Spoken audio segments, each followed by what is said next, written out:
Hi, Olga here. I'm finally back to crafting after winter holidays. So today I'm going to create a circle card that looks a lot like a vintage ceramic plate. To create the shape of the card, I'm going to use Paper Discovery Nested Circles die set. I'll be using the second largest plain circle as well as the decorative insert. This way I'm going to get a lacy lattice pattern all around the outline. By the way, the diameter of this circle is 7 inches. The largest one is 8.5 inches. I have used white watercolor paper for this panel.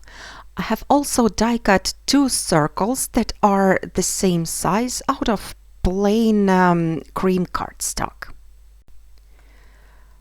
I'm going to use these two to make a card base. I'm placing one of the circles into the scoring board and scoring it at 1/2 inch mark, and this is going to create a flap.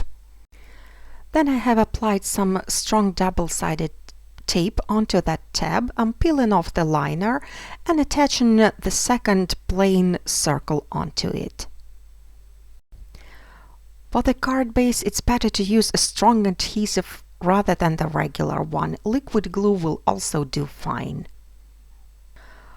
By the way, there is a giveaway running on my channel at the moment, so if you would like to win this nested circle die set, please check out my previous post. The giveaway is open until January the 12th. Now when the card base is ready, I'm going to decorate the front panel. So I'm placing one of the circles from the set and I'm using it as a guide to trace it with a pencil. Then I'm going to create a border around that traced line. I'm going to use Altenew die set called Beautiful Day, and I'm going to use just one of the smallest leaves from this set. I'm using the dark brown ink, which is Memento Espresso Truffle, and I'm stamping this image repeatedly all around that traced pencil line. I do have to use permanent ink for this border since I'm going to add watercolors later on.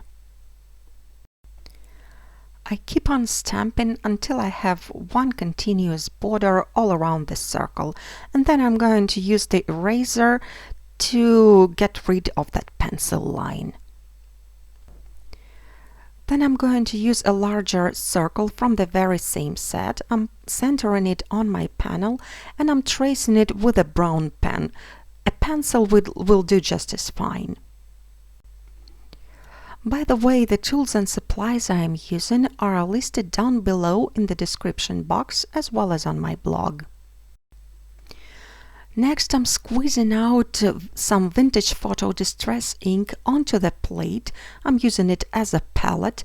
And then I'm using the watercolor brush. I'm dipping it into the ink and applying the color between the leafy border and the plain circle border.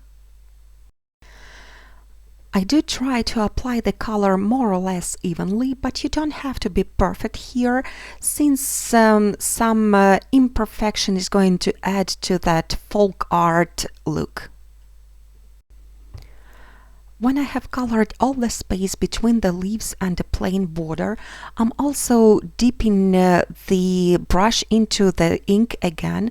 I'm applying it at the other side of the leaves and I'm blending it out towards the center so the brown is fading to white.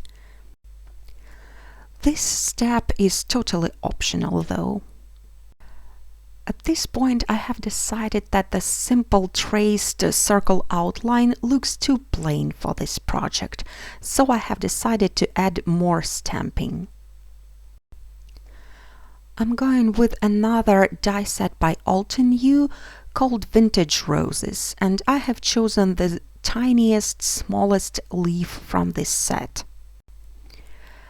Again, I'm stamping it repeatedly right along that traced line, and this stamping is going to cover up the line completely. Again, I'm using the Espresso Truffle Memento ink. For my focal image, I'm going to use some layered stamping, and this is why I have to secure my panel on my stamping tool really well. So I decided not to use the magnet, but instead I have applied some double-sided tape at the wrong side, and I'm simply sticking down the panel onto the stamping tool.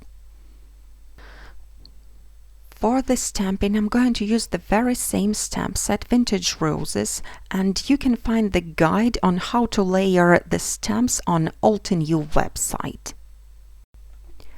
I'm going to start with the largest outline layer, and I will be moving on towards the smallest layers. To do the layered stamping, I'll be using the ink set by Altenew that is called Coffee Break.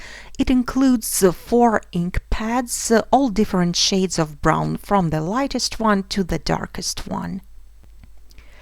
I'm using the lightest shade of brown to stamp the outline, and then I'm using the darker shade of ink for each next layer. Whenever I feel I have to stamp a layer one more time, I just go for it.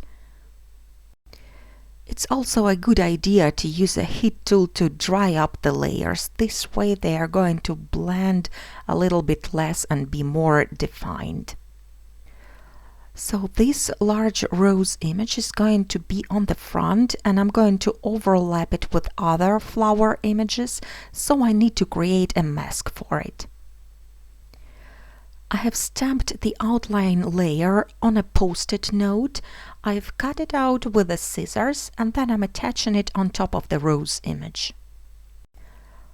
The post-it note didn't want to stick to the watercolor paper, so I'm also using some additional small pieces of washi tape to keep it in place.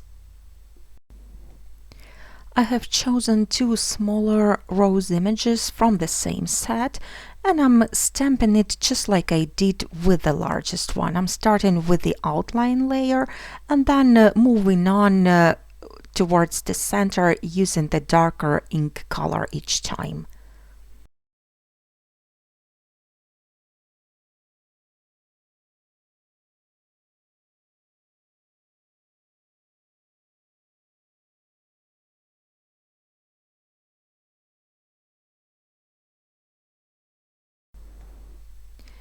Now I'm going to mask off those 2 roses as well. I have created the 2 masks exactly the same way. I'm attaching them onto the images, and then I'm going to stamp out the leaves. The leaf image is also a layering stamp, but I'm going to use just 1 layer for it, since I'm not going to draw too much attention to the leaves. I'm stamping this leaf image repeatedly all around the roses, and I'm using the darkest shade of brown from the set. I'm trying to make this rose arrangement with the leaves as round as possible to fit in the circle, and then I can remove the mask.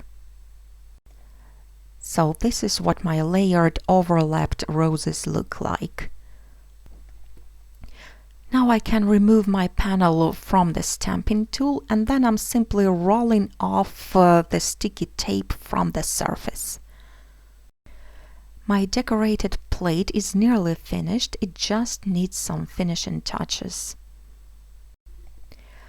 I'm using Vintage Photo Distress Marker to color the leaves on the border. I'm only coloring the leaves on the inside, the ones that are on the white background. Then I'm going to switch to a darker color, which is ground espresso, and I'm coloring the stems with it. I'm really trying to bring in all the shades of brown onto that border as well. And finally, I'm switching to Antique Linen Distress Marker, which is the lightest color, and I'm coloring the leaves on the outside of that border. Now when I'm finished decorating the panel, I'm going to attach it to the card base. I have applied some double-sided tape in the center of the panel, and I'm also adding some liquid glue onto more intricate areas. Then I'm positioning the panel onto the card base, and I'm going to use a couple of large acrylic blocks to press it down until the glue dries completely. And here is my project finished. Thank you so much for watching. If you enjoyed this video, please give me a thumbs up and subscribe to my channel not to miss the new videos. I wish you all a happy and prosperous year 2012, and I hope to see you again soon. Bye!